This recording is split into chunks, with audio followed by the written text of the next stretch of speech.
Selamat malam Pak Idel. Izin Pak, saya Alvin Simbolon. Izin menyampaikan atau mempresentasikan sesi kelima, yaitu kebijakan dividen. Kebijakan dividen. Secara etimologis, kata dividen berasal dari bahasa Latin, yaitu divider. Kata ini digolongkan sebagai kata kerja yang berarti membagi. Besar kecilnya dividen yang dibayarkan mempengaruhi pencapaian tujuan memaksimalisasi kesejahteraan bagi pemegang saham. Besarnya dividen yang diberikan ditentukan dalam rapat pemegang saham dan dinyatakan dalam suatu jumlah atau persentase tertentu atas nominal saham dan bukan atas nilai pasarnya. Membagi pendapatan perusahaan dalam bentuk dividen kepada para investor sangat penting. Bagi investor, dividen adalah pengembalian investasi.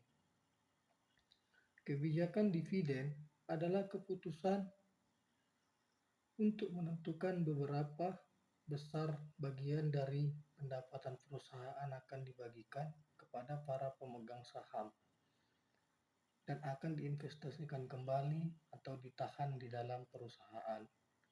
Kebijakan dividen merupakan keputusan untuk membagi laba yang diperoleh perusahaan kepada pemegang saham sebagai bentuk laba ditahan untuk digunakan sebagai pembiayaan investasi pada masa yang akan datang.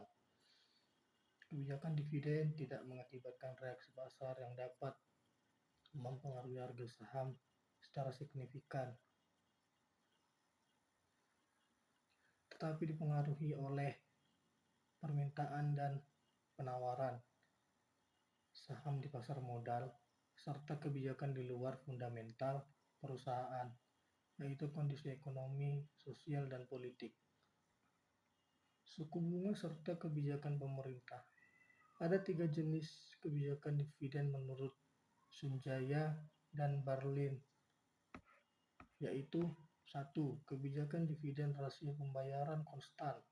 Kebijakan ini didasarkan dengan persentase tertentu dari pendapatan. 2. Kebijakan dividen teratur. Kebijakan dividen yang didasarkan atas pembayaran dividen dengan rupiah yang tetap dalam setiap periode.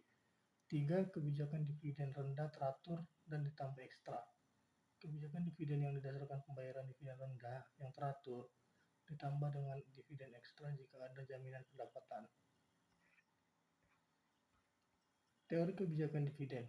Teori kebijakan dividen dilihat dari preferensi investor terhadap kebijakan dividen, yaitu teori ketidakrelevanan dividen atau dividend irrelevance theory, yaitu suatu teori yang menyatakan bahwa kebijakan dividen tidak memiliki pengaruh baik terhadap nilai perusahaan maupun biaya modalnya. 2. Teori burung di tangan atau bird in the hand theory. Teori ini dikembangkan oleh Gordon tahun 1963 dan Lindner tahun 1964 sebagai reaksi atas pemaparan teori Mittler-Modigliani tahun 1961 yang menyatakan bahwa dividen tidak relevan terhadap nilai perusahaan. 3. Teori residual dividen dan C.G. diduga orang pertama yang memaparkan suatu deskripsi tentang residual dividend policy dalam literatur akademik. Jenis dividen. Besarnya dividen yang dibagikan perusahaan ditentukan oleh para pemegang saham pada saat berlangsungnya RUPS atau rapat umum pemegang saham. Investor akan memperoleh dividen jika perusahaan berhasil membukukan laba.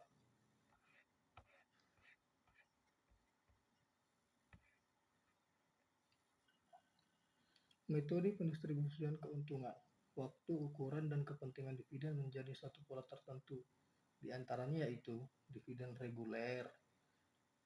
Yang pertama dividen reguler, yang kedua dividen spesial, yang ketiga cash dividen atau dividen tunai, yang keempat scrip dividen, yang kelima dividen properti, yang keenam dividen likuidasi, dan yang terakhir yang ketujuh stok dividen.